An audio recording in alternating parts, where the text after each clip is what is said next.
First, I would like to acknowledge the many co-workers which have contributed to what I will show today. So these are PhD students, postdocs from our group in Munich, but also many international collaborators with whom we have worked together over the last years.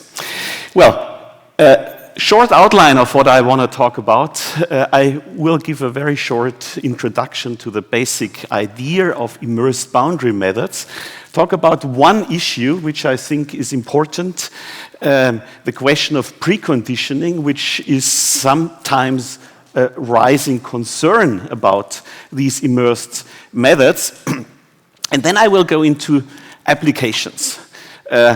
Non-standard geometric models like point cloud models as a basic for numerical analysis, then what I call virtual material testing, and finally I will address a benchmark problem for brittle fracture which we compute with this immersed boundary approach. Well, the basic idea is more than simple. You have a domain of computation.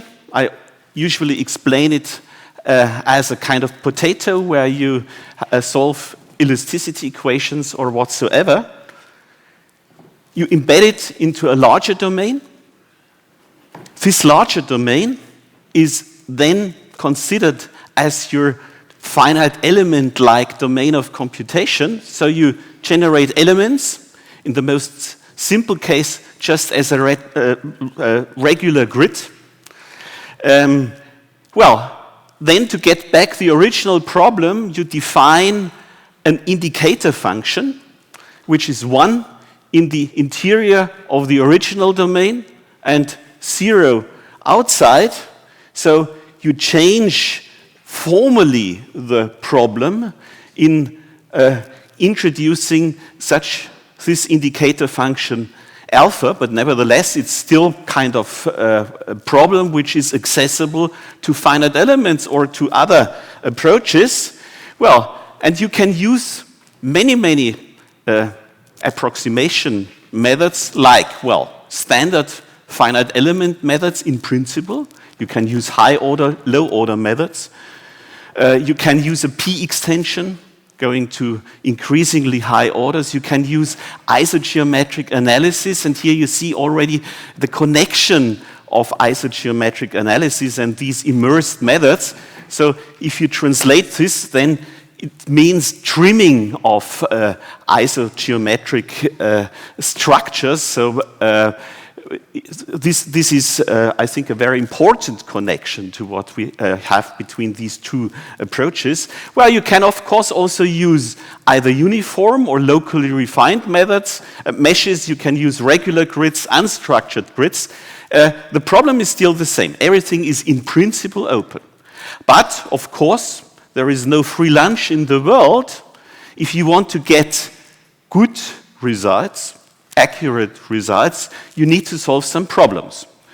So, first, you have these so-called cut cells, so elements, finite elements, if you use this approach, which are partially inside, partially outside of the domain, and it's obvious if you compute your element matrices with a finite element approach, you need to integrate precisely.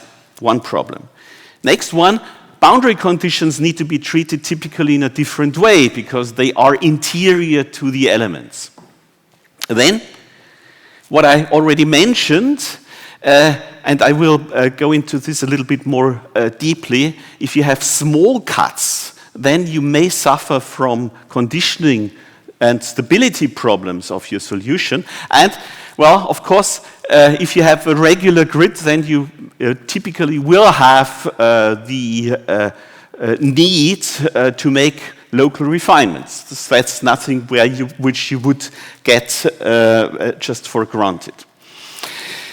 Well, these methods, fictitious domain methods, embedded domain methods, are around for decades. So the first publications go back really to the 1960s. And there have been many approaches over the years in this direction. One of them is related to the so-called Voxel finite element method.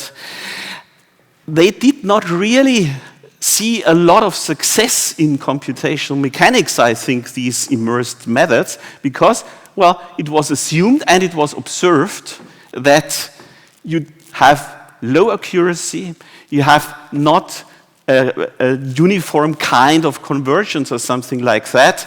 And, well, this is, I think, one of the reasons why they were not so successful.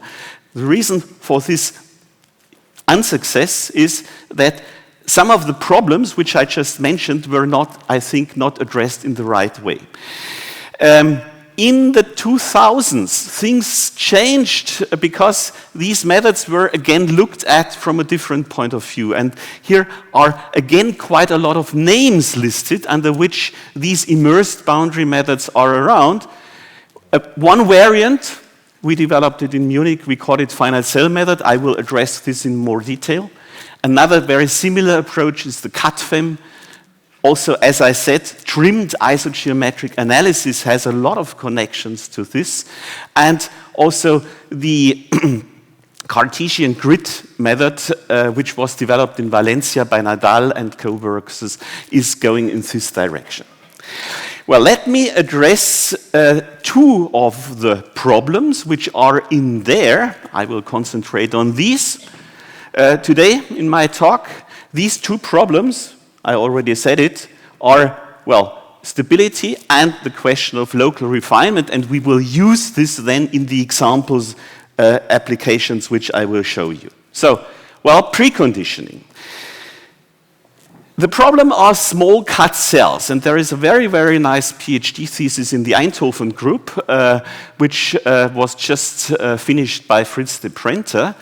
The problem is rather clear if you use the method exactly in the way which I showed you. So indicator function 1, interior, 0 outside. Then you have these little parts of elements where they have a very small fraction of volume inside the real domain of computation, and well, you can make an analysis for it, and Fritz did it for a Laplacian problem. And if you look at this formula, then you see that the condition number, which is written here, that the condition number really explodes in the case of very small fractions of these cut cells. And this gets even worse if you use higher order elements. So the P is the order of the approach which you use for these cells. And, well, this seems to disturb or to kill your method if you want to make real-life computations. Well, this condition numbering is also observed if you make numerical experiments. So if you look to the scale, you may not see it. Well, the condition number for this simple problem goes up to 10 to the 48 in the experiments of Fritz, what he did. And this is independent of the type of shape functions which you are using. He used, well, Lagrange bases of different orders, or also B-spline bases, so isogeometric analysis of different orders. So you must do something against this conditioning problem. Well, the approach of the Eindhoven group is to orthonormalize only those modes which are in the cut cells and to scale diagonally. That heals the problem, at least for lower order elements. You are back in the range of the usual conditioning what you have for finite elements of the same type. Well, this can be extended to more complex problems, and Fritz and his co-workers did it to isogeometric analysis using a local additive Schwarz preconditioning, and one can also extend it to local refinements in an HP-type sense, so really for extension in the polynomial degree and local refinement, and you get, well, kind of optimal conditioning of these systems with this preconditioning. Well, we did not, in our Munich group, we did not observe this very bad conditioning for years. And now we understand why we did not observe this. we did not really have these big problems because we made a slightly different approach. And this slightly different is that instead of the alpha being an indicator function, it is a function which goes down not to 0 outside, but to a small value, to 10 to the -6, -7 or something like that.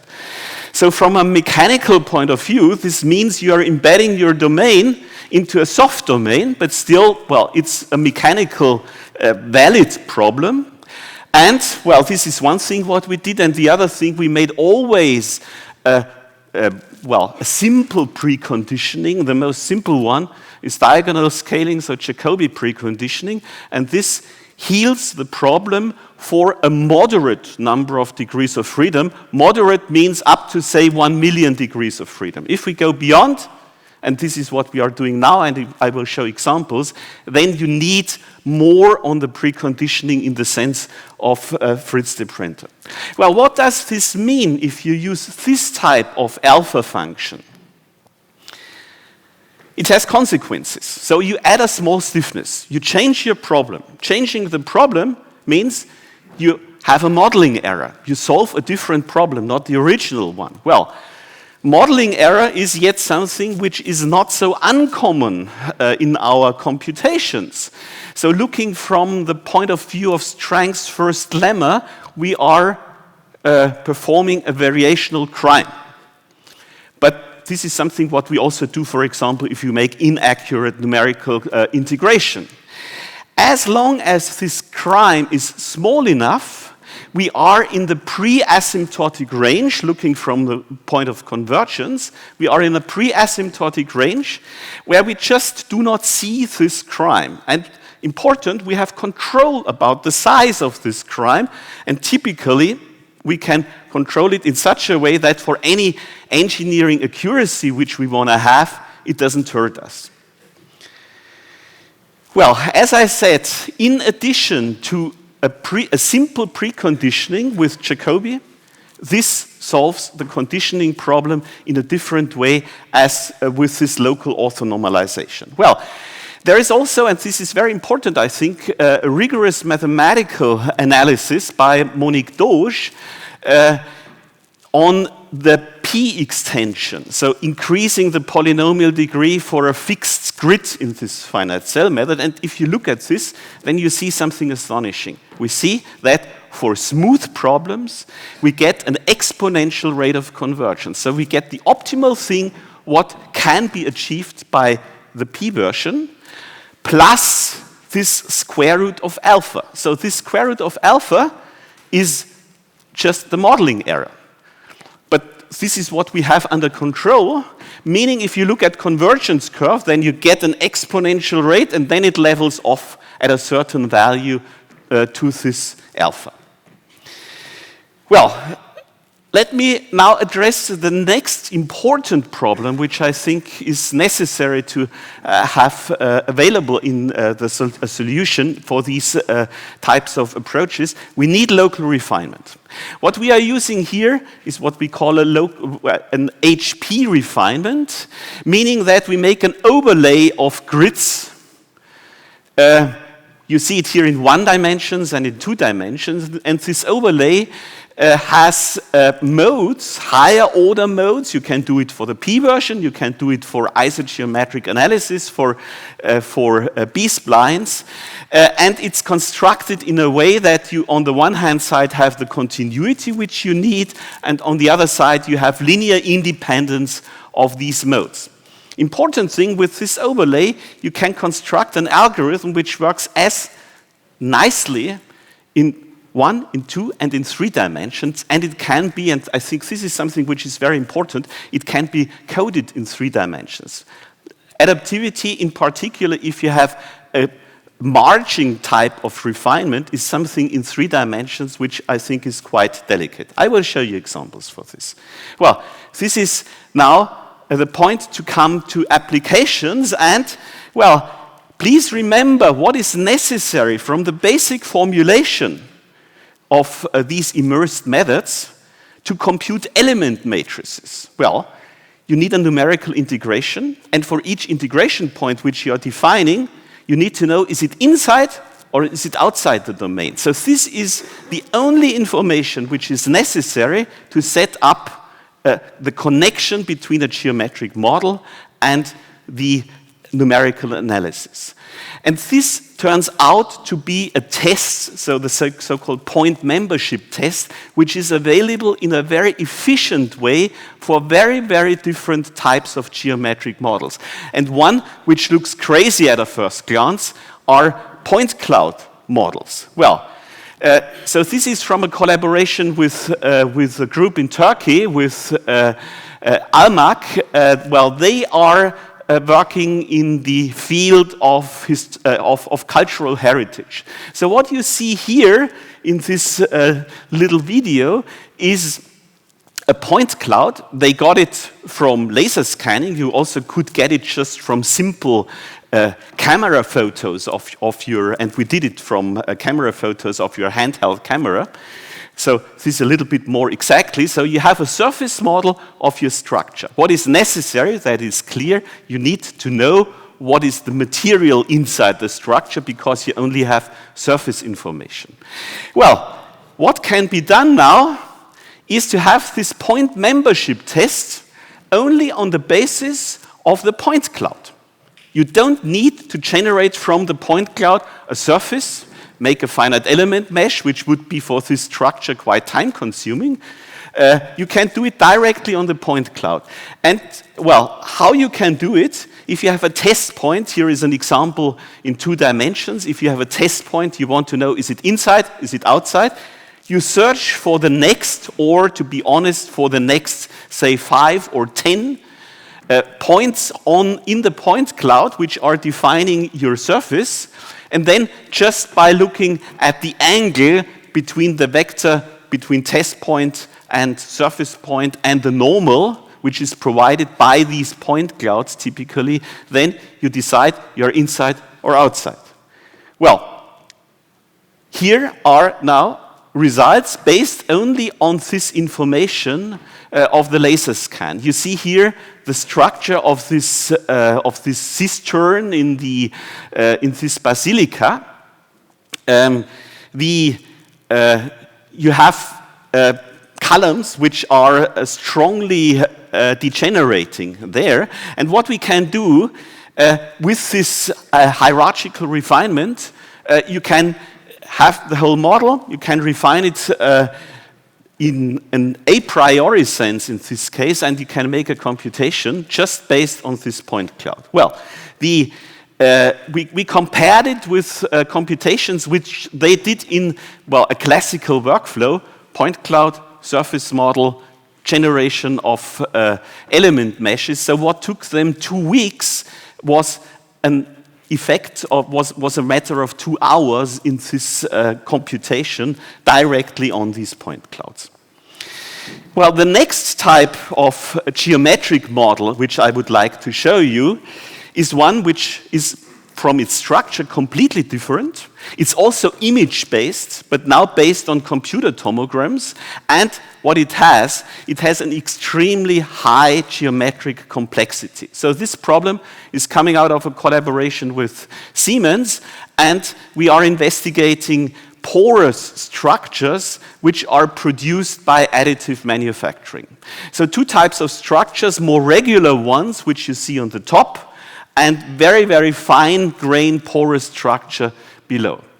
So the idea behind this project is to design and build these additive structures, and as it's necessary to get their mechanical properties, which can vary, and this is the advantage of the additive process, which can vary from parts to parts in these structures, not to measure them, but to compute them just from what I call virtual tests based on computer tomograms, so on the geometry of these structures. So let's first have a look at this seemingly simpler structure. And it turns out, well, in this case, where there is really the big problem, I don't think it's in the numerics, it's in the question of segmentation, so in the question of defining out of the CT where do you have material and where not. So what you see here on the left side is one part of a CT scan, and you see here different shades of gray what you have in there, and to decide what is material, what is powder, what is void is something which is, as I said, very delicate. We have here a collaboration, very nice collaboration with Peter Balac from Hungary. They are using deep learning segmentation methods, and with this you really get a very good model, and the results which are coming out of these virtual tests are shown now. So this is the part, this is assumed part out of it, and you see how complex it is. So this is not the CAD model, which is at the beginning of the chain, but this is what is really coming out of the additive process, what you are seeing here. Well, we embed it into these finite cells and make computations. Well, in this first case, a simple compression tension case. We can increase, and this is the advantage of the P version which we are using here, we can sequentially increase the polynomial degree for the same model and get, in this sense, a feeling about the convergence. And what you see here, the elasticity modulus, which is coming out, one of them which is coming out of this simulation, is actually in the range of what was measured, where I must say that the measurement itself is really a big problem for these type of structures. Well, the same graph in a different kind of plot, we have computed a reference computation with this, with an extremely high resolution. And we assume that from a numerical point of view, this has no approximation or very small approximation error, so we can show the error in it. What is important, and this comes back to the question of conditioning number, is the number of degrees of freedom which we are using there with this preconditioner, with this additive Schwarz preconditioner. So this is 1.4 billion degrees of freedom for this immersed method. So this is, I think, an indirect proof that you really can get hold on the conditioning even in these millions of cut cells which are in there. Well, the other example out of this collaboration is geometrically even more complex. So this is the fine grain porous media, and how it is structured you see in this very, very small layer on the top of this structure, so not really regular. And, well, we are now using finite J2 plasticity in kind of this virtual test. The part which we are simulating is a cutout of this CT scan. We get rid of everything which is very close to the boundary, because there the process is not well reproducible. So this is the structure. I think no one would be too happy to generate a finite element mesh for this type of structure. We use classical J2 elastoplasticity. I do not claim that this would be exactly the right material model for this type of material, but that's in a sense a study of the principle of what one can do there. So finite J2 plasticity is necessary in this case, because even at the onset of a displacement-controlled test which we are doing, there are very, very small bars in this structure which get into a plastic range very early, so you need to go into the finite elastoplasticity. Everything else, the formulation is just standard. And again, a look at a part of this structure. Well, in this case, we are using a parallel machine with, I think it was a total of about 400 cores which were used there. And now you see on the left-hand side the evolving von Mises stresses, on the right-hand side the plastic areas.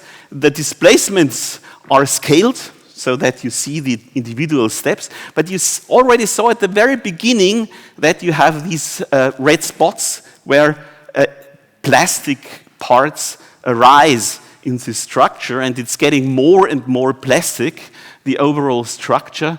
And well, if you plot now the displacement load curve, in this case, you see the kind of macroscopic behavior of this structure, which is getting plastic on this small scale.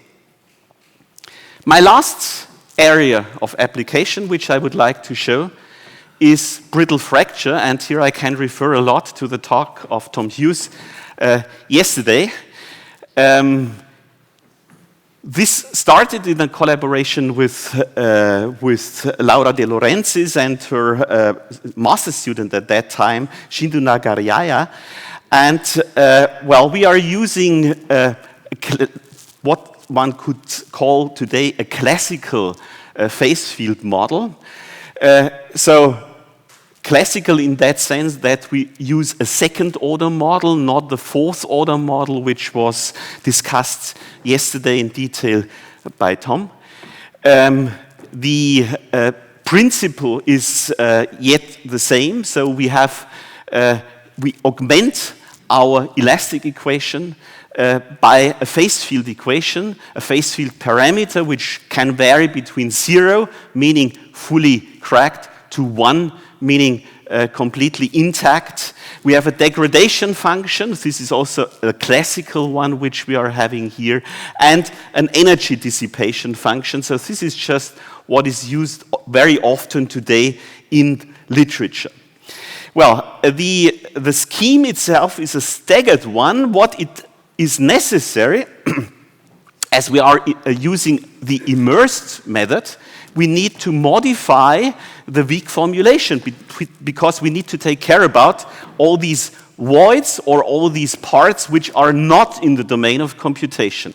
And I just highlight these points in the weak form for the elastic problem, and in the weak form for the phase field problem. So again, if you look at this, there this magic factor alpha arises, which is not 0 in our formulation, but which has this small value of a weak stiffness, which is out there in this outer part. Well, the first simulations were two-dimensional. What you are seeing here, or what you should observe, is first the agreement between simulation and experiment. Then you see the local refinement with this HP refinement, which I addressed, and the fact that the elements do not conform to the boundary of the hole where it's running in or where it's running out. More interesting, I think, now is the three-dimensional problem. And there we are lucky to have a collaboration with Soha Yoshibash from Tel Aviv University. A 4-point bending test with a notch, and this notch is inclined towards the orthogonal of this test specimen at different angles. They made very, very precise and detailed measurements, and well, now I show you comparison of measurement and simulation. I should mention that the model which I showed you was the static one. Actually, we are using also the dynamic crack propagation or phase field model, which is necessary if you want really to see the evolution of the crack. Okay, so if you look at this little movie, then you see we are rotating it because it's easier then to get a three-dimensional impression of what is going on there. You see that the crack surface is first evolving and that it's twisting. And this is exactly for the inclined notch. This is exactly what is observed in the experiment. Well, the question is,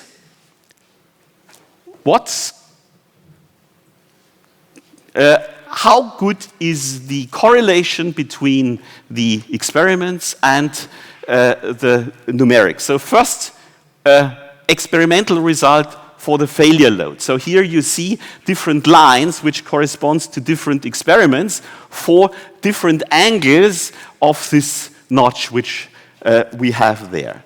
Okay, so these are now the numerical results which are there, and well, I would say we have, even for the 45-degree notch, which is the most complex one, we have a difference of about 11%, which is not so bad. Well, this is one number, essentially.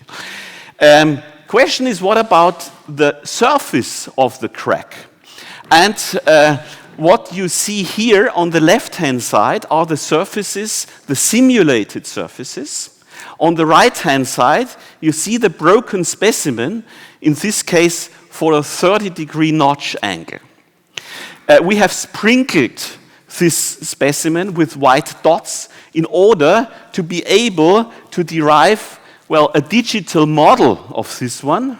The digital model is again by point clouds, essentially. So this is equivalent to what we have on the right-hand side. So now we have two digital models, the computed one and the measured one, and really can compare the surfaces of these two, well, types of specimen.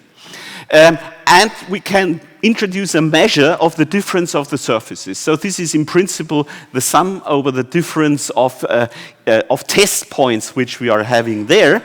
And well, if you look at these different measures, well, then the green color means that at a specimen length of more than 10 centimeter, the difference in the surfaces is less than 0.01 millimeter.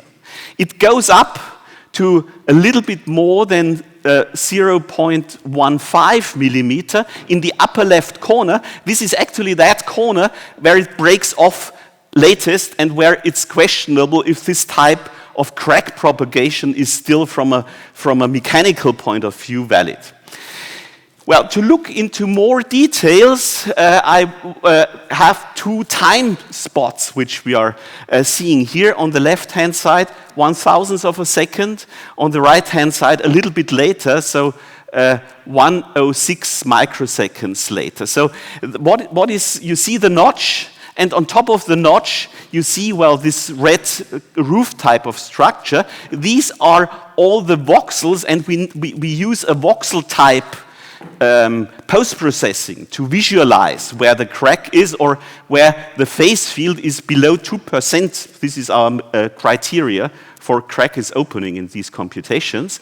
Here you see that the crack is propagating upside, and what is, I think, really astonishing, if I increase the left part, there you see quite nicely where the crack is initiated. Actually, it is not initiated at the top of the notch, but a little bit below the notch. This is what you see in the numerical experiment, and this is exactly what they see in the physical experiment. So even this is represented. You can go into more details of comparison of experiment and simulation.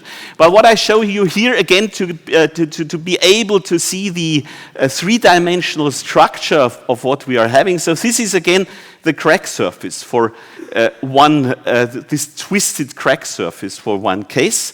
Well, this is a part of the moment, and we are interested in the line, in the curve of the crack initiation, which is plotted in here in the lower part of the crack. Well, if you define points on it, then you can quantify the crack surface at these points by the tangential planes. The tangential planes are defined by angles in a certain coordinate system, and exactly this is what was measured in the work of Soha Yoshibashi, and this is what we are measuring now also in our numerical computation. Well, for the notch 0 degree, so mode 1 crack, essentially, in this case, we get, of course, the 0 angle. In this case, the measurements are, of course, a little bit off the 0.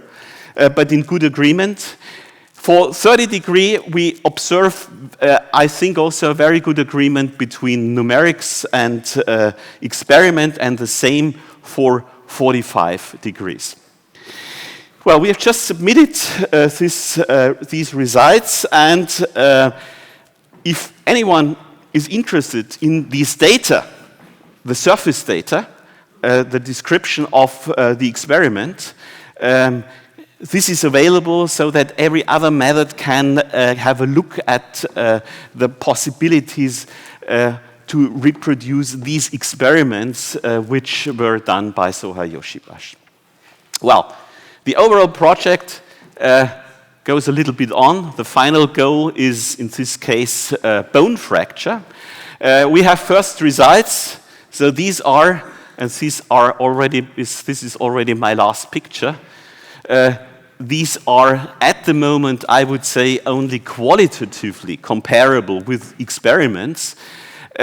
So what you see again are the ingredients of these immersed boundary methods. So we have the large cells which embed the structure. We have the local refinement, which is necessary, of course, to get hold on this phase field model, which is there. And, well, this concludes my talk with a little summary. Well, I think that I hope I could show you that these immersed boundary methods drastically simplify the integration of analysis and different types of geometric models. If we use spline-based shape functions, then this corresponds perfectly with trimming of isogeometric analysis. The conditioning problem can be handled, I think, in a very efficient way. What is necessary, and this is my take-home message, the only thing what is necessary for the coupling of geometric model to numerical analysis is the point membership test, knowing if an integration point is inside or outside. This makes it possible to use really exotic geometric models like these point clouds.